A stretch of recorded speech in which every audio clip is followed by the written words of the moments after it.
Buya dulu waktu masuk pesantren masih tidak kecil-kecil amat anak-anakku.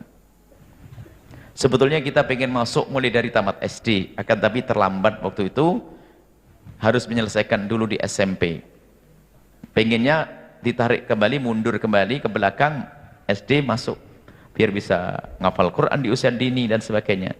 Akan tapi begitulah Allah tuliskan, Buya mondok setelah tamat SMP.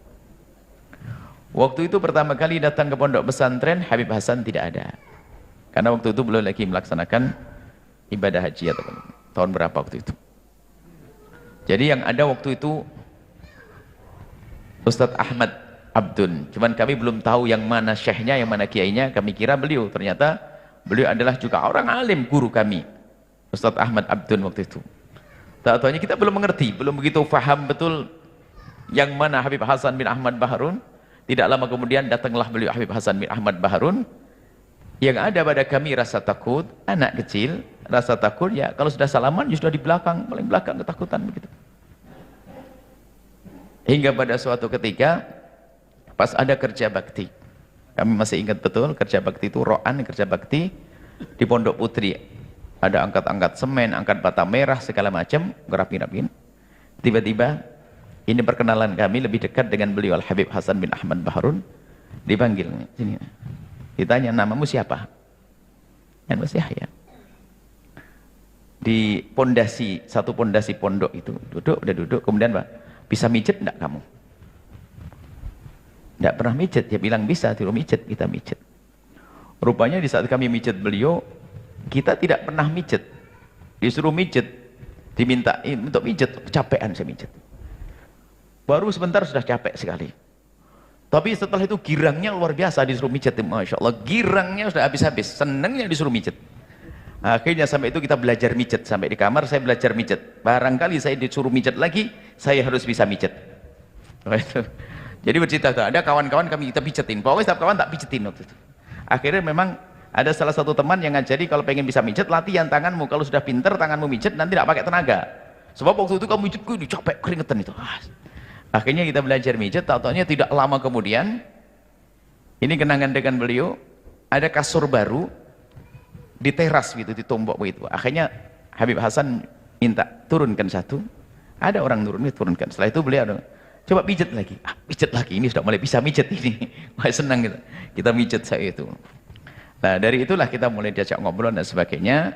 Terus kebiasaan beliau itu punya kopi susu, yang ada jahenya begitu, dituangin kita minum terus ajak ngobrol.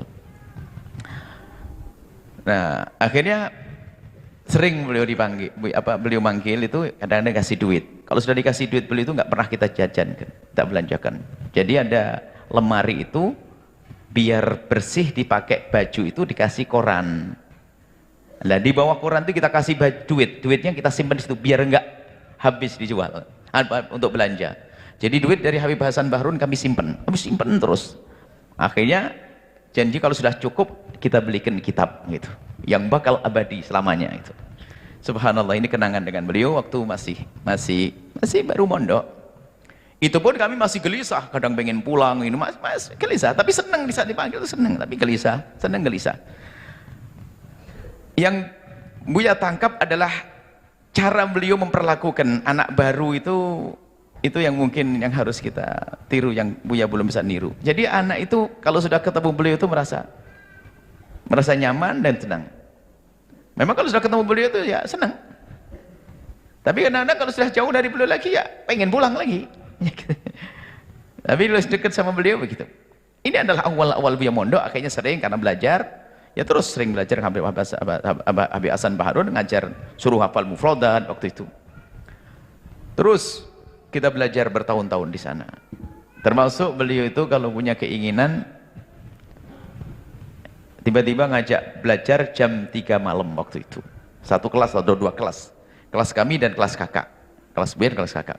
Jam 3 baca Mukhtasar. Waktu baru dapat kitab Mukhtasar Ihya Ulumuddin yang ringkasannya Imam Ghazali sendiri. Sebab Ihya Ulumuddin diringkas oleh banyak orang. Dapat Mukhtasar Ihya Ulumuddin, nah kita bacanya malam jam 3. Suruh minum kopi dulu. Bacaan terjemahkan itu sampai berapa malam waktu itu, sampai berkali-kali.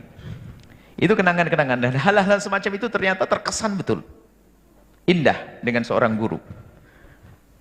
Padahal berangkatnya ngantuk, tapi kalau sudah belajar dengan beliau sudah hilang, sudah nggak ada istilah ngantuk. Kalau ngantuk keterlaluan itu.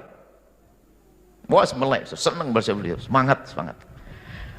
Sampai bertahun-tahun, kemudian Buya berangkat ke Yaman.